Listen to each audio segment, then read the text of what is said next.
ഓം ശ്രീ ഗുരുഭ്യോ നമ. ജ്യോതിർഗമ ചാനലിലേക്ക് ഏവർക്കും സ്വാഗതം.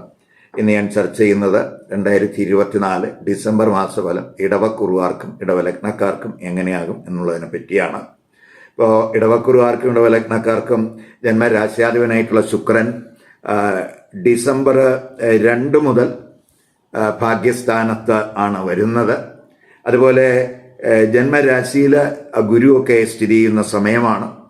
ഗുരു ജന്മരാശ്യാധിപനായിട്ടുള്ള ശുക്രൻ ഭാഗ്യസ്ഥാനത്ത് നിൽക്കുന്ന സമയമൊക്കെയാണ്.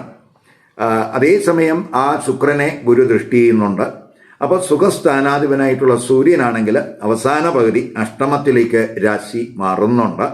അപ്പം വലിയ ആരോഗ്യ പ്രശ്നങ്ങളൊന്നും ഇവർക്കുണ്ടാകില്ല. എങ്കിലും കുജൻ 3 നീചസ്ഥിതനായതുകൊണ്ട് നമ്മൾ പൊതുവെ ഈ ഓവർ കോൺഫിഡൻസ് ഒക്കെ ഈ കൂറുകാർ ഒന്ന് ഒഴിവാക്കി പോകണം. 5 കേതുണ്ട്. ഇപ്പം മാനസികമായിട്ട് ചെറിയ ടെൻഷൻ അല്ലെങ്കിൽ സംതൃപ്തി കുറവൊക്കെ ചിലപ്പോൾ ഉണ്ടായെന്ന് വരാം.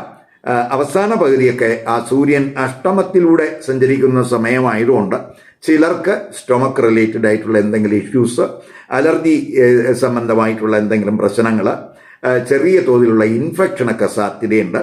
അതേസമയം ഈ സൂര്യൻ അഷ്ടമത്തിലൂടെ സഞ്ചരിക്കുന്ന സമയം പൊതുവെ പിതാവിൻ്റെ ആരോഗ്യകാര്യത്തിൽ ശ്രദ്ധ കൊടുക്കണം. ഇനി നമുക്ക് തൊഴിൽപരമായിട്ട് എങ്ങനെയായിരിക്കും ഇടവക്കുറുകാർക്കും ഇടവലഗ്നക്കാർക്കും നോക്കാം. തൊഴിൽ സ്ഥിതി ചിന്തിക്കുമ്പോൾ ഈ ശനി ആണ് കർമ്മഭാവാധിപൻ. ആ കർമ്മഭാവാധിപൻ കർമ്മസ്ഥാനത്ത് ബലവാനായിട്ട് മൂലത്രികോണത്തിൽ നിൽക്കുന്ന സമയമാണ്. ശനി 9ാം ഭാവാധിപനും കൂടിയാണ്.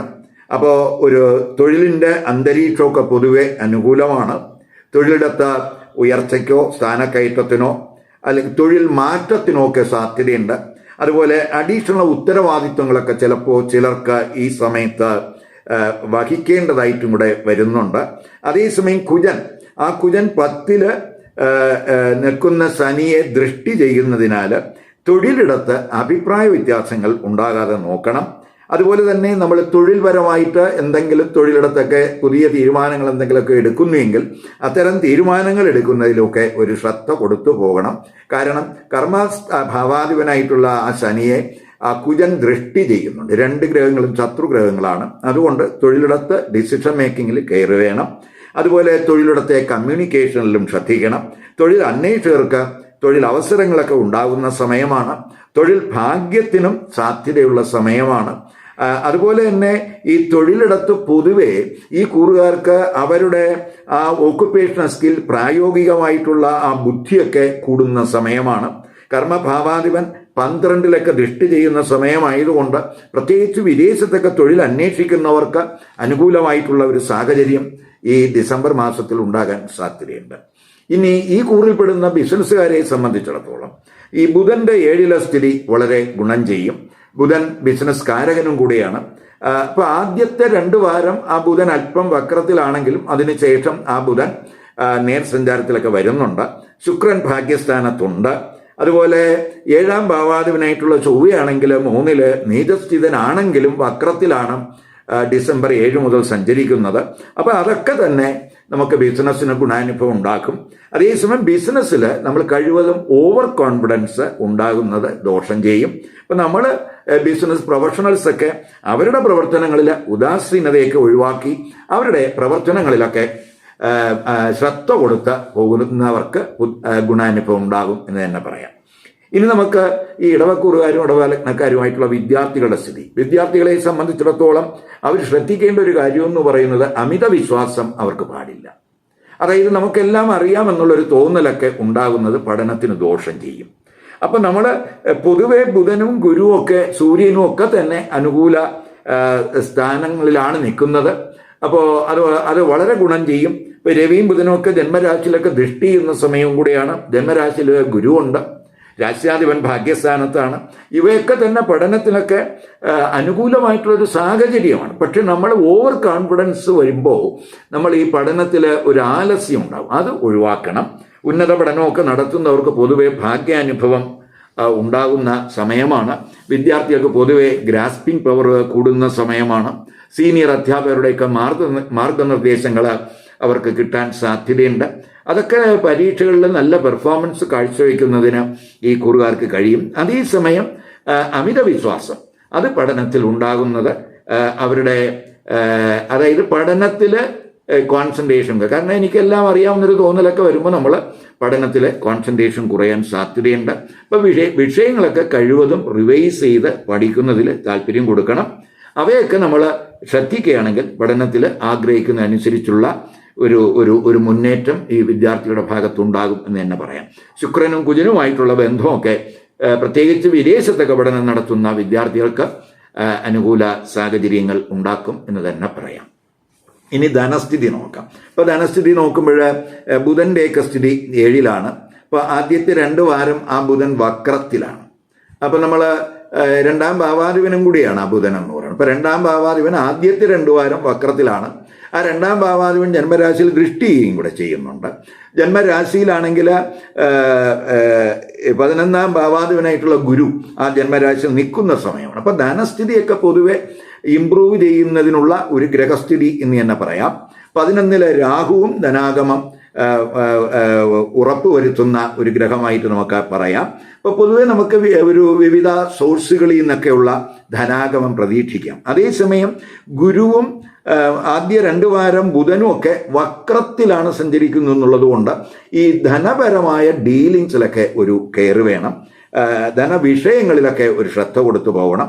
അനാവശ്യ ചെലവുകൾ നിയന്ത്രിക്കുന്നത് ശ്രദ്ധിക്കണം.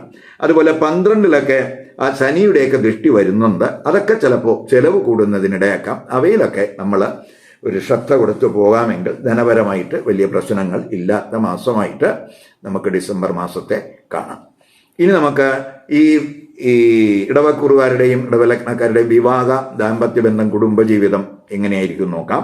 ഇപ്പോൾ വിവാഹത്തെപ്പറ്റി ചിന്തിക്കുമ്പോൾ 7ാം ഭാവാധിപനായിട്ടുള്ള ചൊവ്വ, ആ ചൊവ്വ 3-ലാണ്, നീചസ്ഥിതിയിലാണ്. എങ്കിലും 7-ാം തീയതി മുതൽ ഡിസംബർ 7 മുതൽ കുജൻ വക്രത്തിൽ സഞ്ചരിക്കുന്നുണ്ട്. അതുപോലെ ജന്മരാശിയിലാണെങ്കിൽ ഗുരു വക്രത്തിലാണ്. അതുപോലെ 5ാം ഭാവാധിപനായിട്ടുള്ള ബുധനാണെങ്കിൽ ആദ്യത്തെ 2 വാരം വക്രത്തിലാണ്. ശുക്രനാണെങ്കിൽ ഭാഗ്യസ്ഥാനത്താണ്. അത് കുജനെയൊക്കെ ദൃഷ്ടി ചെയ്യുന്നുണ്ട്. അപ്പം വിവാഹ ആലോചനകളൊക്കെ ഉണ്ടാകാം. എങ്കിലും ആദ്യ 2 വാരം അവയിൽ ഒരു വേഗത ഉണ്ടാകണമെന്നില്ല. അത് കഴിയുമ്പോൾ ആദ്യത്തെ 2 വാരമൊക്കെ കഴിയുമ്പോൾ അനുകൂലമായിട്ടുള്ളൊരു സാഹചര്യം ഒക്കെ ഈ ആലോചനകളിലൊക്കെ വരും. അതുപോലെ കമിതാക്കളെ സംബന്ധിച്ചിടത്തോളം പൊതുവെ ഒരു സംതൃപ്തിക്കുറവ് അല്ലെങ്കിൽ കൺഫ്യൂഷനൊക്കെ സാധ്യതയുണ്ട്. പ്രത്യേകിച്ച് ആദ്യത്തെ 2 വാരം. ആദ്യത്തെ 2 വാരമൊക്കെ കഴിയുമ്പോൾ ഈ കമിതാക്കൾക്കിടയിൽ തന്നെ വിവാഹ ആലോചനകൾ ഉണ്ടാകും. അങ്ങനെ പ്രണയ വിവാഹത്തിനൊക്കെ സാധ്യത കാണിക്കുന്നുണ്ട്. ഇനി മാരിറ്റൽ റിലേഷൻഷിപ്പിൽ വരുമ്പോൾ മാരിറ്റൽ റിലേഷൻഷിപ്പിൽ അല്പം ശ്രദ്ധയൊക്കെ വേണം. ചില പ്രശ്നങ്ങളൊക്കെ ചെറിയ ചെറിയ പ്രശ്നങ്ങൾ ഉണ്ടാകാം. എങ്കിലും അവയൊന്നും വഴസാകില്ല. കാരണം ആ 7-ലേക്കൊക്കെ ഗുരുവിൻ്റെ ദൃഷ്ടിയുണ്ട്. ഇനി കുടുംബജീവിതം ചിന്തിക്കുമ്പോൾ പൊതുവെ ആ ശനിയുടെ ദൃഷ്ടിയൊക്കെ 4-ല് ഉള്ള സമയമാണ്. 2ാം ഭാവാധിപനായിട്ടുള്ള ബുധൻ ആദ്യ 2 വാരം വക്രത്തിലാണ്. ഇപ്പോൾ സുഖസ്ഥാനാധിപനായിട്ടുള്ള സൂര്യനാണെങ്കിൽ കേന്ദ്രത്തിലുമാണ്. അപ്പം അവസാന 2 വാരം സൂര്യൻ 8-ലേക്ക് രാശി മാറുന്നുണ്ട്. ബുധനാണെങ്കിൽ 7-ല് വക്രസ്ഥിതിയും മാറുന്നുണ്ട് അവസാന 2 വാരമാകുമ്പോൾ. അപ്പോൾ കുടുംബകാര്യത്തിൽ നമ്മൾ ഒരു ശ്രദ്ധ കൊടുത്തു പോകണം. അഭിപ്രായ വ്യത്യാസങ്ങൾ ഉണ്ടാകാതെയൊക്കെ നോക്കണം. വീട്, വാഹനം, അതുപോലെ ഇവയൊക്കെ വാങ്ങാൻ ആഗ്രഹിക്കുന്നവർ അവസാനത്തെ 2 വാരം കെയർ വേണം. ഈ കുറുകാരെ സംബന്ധിച്ചിടത്തോളം ഡിസംബർ മാസത്തിൽ 3, 4, 12, 13, 25, 26, 30, 31 ഈ തീയതികൾ അവർക്ക് അത്രത്തോളം അനുകൂല ദിവസങ്ങളല്ല. അതുകൊണ്ട് ഈ ദിവസങ്ങളിൽ നമ്മൾ ശുഭകർമ്മങ്ങൾ ഒഴിവാക്കാൻ ശ്രദ്ധിക്കണം. പുതിയ സംരംഭങ്ങൾ ആരംഭിക്കുന്നവർ അത് ഈ ദിവസങ്ങളിൽ ഒഴിവാക്കണം. അതുപോലെ സുപ്രധാന തീരുമാനങ്ങൾ എടുക്കുന്നവരും ഈ ദിവസങ്ങളിൽ അവ ഒഴിവാക്കാൻ ശ്രദ്ധിക്കണം. ഈ വീഡിയോ ഇഷ്ടപ്പെട്ടുവെങ്കിൽ ലൈക്ക് ചെയ്യുക, ഷെയർ ചെയ്യുക. അതുപോലെ സബ്സ്ക്രൈബ് ചെയ്യാത്തവർ സബ്സ്ക്രൈബ് ചെയ്ത് കാണുക. മറ്റൊരു പുതിയ വിഷയവുമായി അടുത്ത വീഡിയോയിൽ കാണാം. നമസ്കാരം.